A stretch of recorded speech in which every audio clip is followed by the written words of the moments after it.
عزیز طلباء و طالبات، السلام علیکم رحمۃ اللہ وبرکاتہ۔ معید المسلمین ہائی اسکول عثمانیہ کالونی پربھنی سے میں اردو کی معلمہ رضوانہ ہاشمی آپ تمام کا نوم جماعت کے تعلیمی گروپ میں استقبال کرتی ہوں۔ آج ہم اردو درسی کتاب کے دوسرے سبق پوس کی رات کا مطالعہ کریں گے اور سبق کا خلاصہ سمجھنے کی کوشش کریں گے۔ اس سبق کو لکھا ہے منشی پریم چند نے۔ پہلے ہم مصنف کا مختصراً تعارف سمجھتے ہیں۔ پریم چند کو اردو کا پہلا افسانہ نگار تسلیم کیا جاتا ہے۔ وہ بنارس کے ایک گاؤں لمحی میں 31 جولائی 1880 کو پیدا ہوئے۔ ان کا اصل نام دھنپت رائے تھا۔ اپنی ادبی زندگی کا آغاز انہوں نے نواب رائے کے نام سے کیا، پھر وہ پریم چند کے قلمی نام سے لکھنے لگے اور اسی نام سے مشہور ہوئے۔ ابتدائی تعلیم انہوں نے گاؤں میں حاصل کی۔ ثانوی تعلیم مکمل کرنے کے بعد وہ سرکاری ملازم ہو گئے۔ شروع میں تدریس کے فرائض انجام دیے۔ انہیں بچپن ہی سے لکھنے کا شوق تھا۔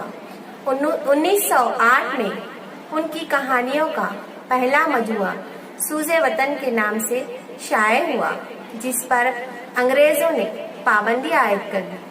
پریم چند نے 300 سے زیادہ افسانے اور 12 ناول لکھے ہیں، جن میں گودان، غبن، میدان عمل، بازار حسن اہم ہے۔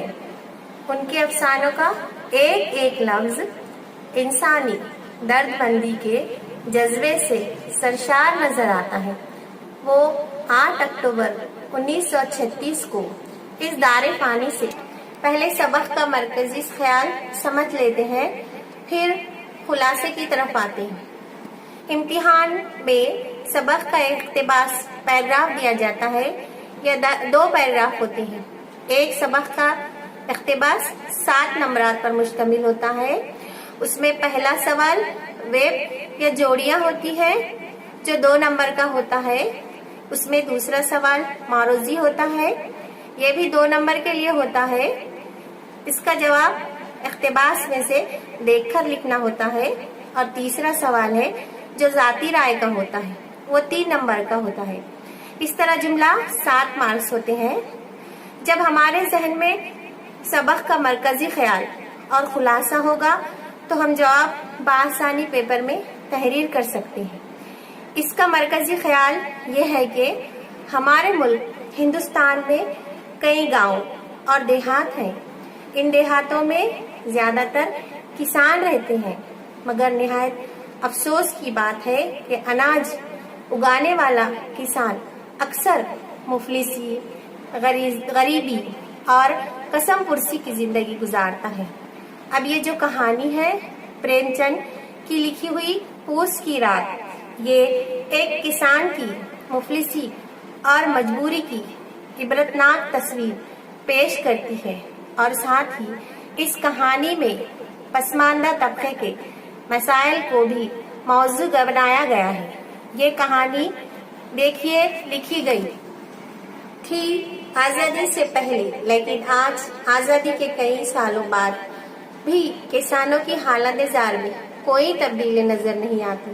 اس وقت جو ماحول تھا، کسانوں کا جو رہن سہن تھا، ان کی جو زندگی تھی، آج بھی ہو بہو کچھ تبدیلیوں کے ویسی ہی ان کی حالت زار ہے۔ اس زمانے میں وہ مہاجنوں سے قرض لیتے تھے، ان کی ساری عمر قرض چکانے میں گزر جاتی ہے۔ آج بینکوں سے قرض لیتے ہیں اور اس قرض کو ادا کرتے کرتے بوڑھے ہو جاتے ہیں۔ اب دیکھیے پوس، یہ مہینوں کے نام ہیں۔ ہندوؤں کے سال مکرمی کے مطابق ماگھ جو ہے 11واں مہینہ ہوتا ہے ہندی کا سن، اور پوس جو ہے سال میں 4 فصلیں ہوتی ہیں، اس میں سے یہ فصلی سن کا 9واں مہینہ ہے۔ پوس کی رات فصلی سن کا 9واں مہینہ ہے۔ چلیے اب ہم لوگ سبق کے خلاصے کی جانب آتے ہیں۔ دیکھیے اب آپ کے اسکرین پہ سامنے سبق کا خلاصہ۔ اب ہم انشاءاللہ سمجھتے ہیں کہانی پوس کی رات۔ ایک کسان کی मजबूरी, मुफलिसी की इबरतनाक तस्वीर पेश करती है। इस कहानी में पसमानदा तबके की जिंदगी के मसाइल को मौजू बनाया गया। मौजू यानी उन्माद। पसमानदा तबका पिछड़ा हुआ तबका जिनके पास ज्यादा सहूलियात मौजूद नहीं है। और देखिए कि इस अफसाने में जो बातें पेश की गई हैं, ऐसा लगता है आज के किसानों की हालत जार बयान की जा रही है। इसके अंदर एक किसान है जिसका नाम है हल्कू, उसकी एक बीवी है और एक शहना का जिक्र है जो कि लगान वसूल करने के लिए आता है। किसानों से एक लगान वसूल करने वाला है, उसका नाम है शहना। जो किसान है उसका नाम है हल्कू। हल्कू एक गरीब किसान है जिसे शहना को माल गुजारी अदा करना है। सामने माघ पोस की सर्द रात है। अब जो है पोस की रातें शुरू हो गई हैं। अब ये रातें बहुत सर्द होती हैं, सर्दी का महीना होता है। अब क्या होता है कि उसकी बीवी ने पाई पाई जोड़ के 3 रुपये जमा किए हैं। अब ये उस वक्त के 3 रुपये हैं जब ये कहानी लिखी गई थी। मुंशी प्रेमचंद की पैदाइश है 1880 और उनका इंतकाल 1936 में हुआ। उस वक्त के ये 3 रुपये हैं। अब देखिए होता क्या है कि उसने ये 3 रुपये जमा किए हैं कि उससे कंबल खरीद लेगा ताकि जो पोस की रात है उसे खेत में रहना होगा फसल की रखवाली करने के लिए। लेकिन अब ये जो कि शहना है उसे माल गुजारी अदा करना है। अब ये 3 रुपये शहना को दे देगा तो कंबल बगैर कंबल के खेत में फसल की रखवाली करने के लिए ठिठरा देने वाली सर्दी में रात गुजारना इसके लिए मुश्किल हो जाएगा। अब देखिए क्या होता है कि उसकी बीवी ने वो रुपये कंबल खरीदने के लिए उठा रखे हैं। अब ये शहना आया है और अगर उसको नहीं देंगे तो माल गुजारी तो वो गालियां देगा। शहना को रुपये ना देने का मतलब खड़कियां और गालियां खाना है जो हल्कू को गवारा नहीं। गैरतमंद शख्स हल्कू एक गैरतमंद शख्स है। खासकर किसान जो है गैरतमंद होते हैं।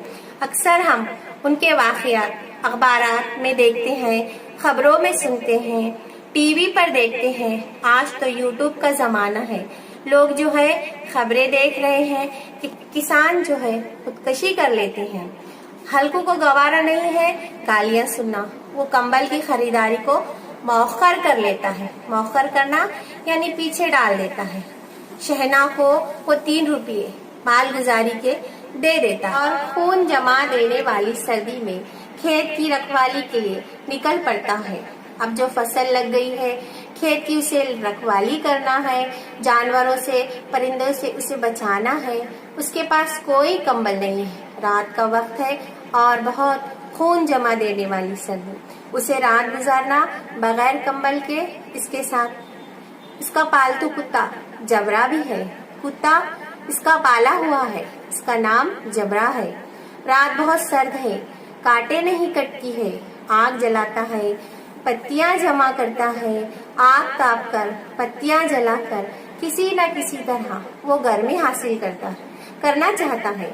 अब देखिए अफसाना निगार मुंशी प्रेमचंद ने इस कैफियत की मंजरकशी बड़े दर्दनाक अंदाज में बयान की है।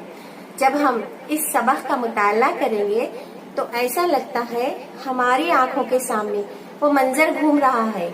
अब होता क्या है, इसको नींद लग जाती है और नील गायों का गौल खेतों में घुस पड़ता है। देखिए बहुत अजीब कैफियत है। फसल लगी हुई है, हल्कू जो है आग जलाए हुए पत्तियों के करीब उसको नींद लग जाती है। नील गायों का गौल खेतों में घुस पड़ता है। जानवरों के चरने की आवाज सुनाई देती है, मगर सर्दी और सुस्ती से हल्कू को ये एक वहमा महसूस होता है। उसको थोड़ा बहुत लगता है मगर उसको ऐसा लगता है कि वहम है, कोई नहीं है।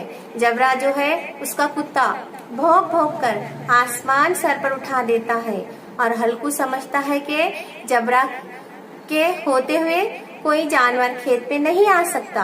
हल्कू इस वहम में है کہ इस गुमान में है कि जबरा जो है उसका कुत्ता वो जो है खेत में किसी को आने नहीं देगा। लेकिन होता क्या है कि नील गायों का पूरा गौल आ जाता है और उस कुत्ते से संभाला नहीं जाता, उसके भौंकने से वो जाती नहीं। नील गाय क्या करती है, पूरे खेत का सफाया करती है, सारी मेहनत बर्बाद हो जाती है। नील गाय खेत का सफाया करती है, जबरा गला फाड़ता रह जाता है और अफसुर्दी का मारा हल्कू गर्म राख के पास चादर ओढ़े पड़ा रहता है। उसे मालूम भी नहीं है कि खेत का क्या हाल हो गया है। सुबह सवेरे आंख खुलने पर वो देखता क्या है, चारों तरफ धूप फैल चुकी है। इसकी बीवी खड़ी उसे बुरा भला कहे जा रही है। जबरा मंडिया के नीचे चित पड़ा है। मंडिया एक छोटा मंडप। इसकी बीवी कहती है, हम जीने के लिए खेती करते हैं, मरने के लिए नहीं। खेती छोड़ दो और कोई मजदूरी करो, मगर हल्कू को मजदूरी करना गवारा नहीं। वो अपनी बीवी से वादा करता है कि किसान का बेटा होकर वो मजदूरी नहीं करेगा। अब देखिए यहाँ जो इस सबक में पुराने अल्फाज, उसकी जो जबानी यानी हल्कू जो जबानी अल्फाज बयान किए गए हैं, वो मजदूरी को मजूरी बोलता है, माल गुजारी को माल गुजारी। तो वही जो अल्फाज अफसाना निगार ने इस्तेमाल किए हैं ताकि ऐसा लगे कि वो खुद आंखों के सामने हमारे पूरा मंजर आ जाए कि वो अपनी बीवी से वादा करता है कि किसान का बेटा होकर मजूरी यानी मजदूरी नहीं करेगा, इसकी चाहे जो दुर्गत हो जाए। अब वो खेती का काम बिगाड़ेगा नहीं, अब आइंदा वो ध्यान रखेगा। अब यहाँ पर जो है ये सबक खत्म हो जाता है। तो अजीज तलबा, आप इस खुलासे को अपने जहन में रखिए।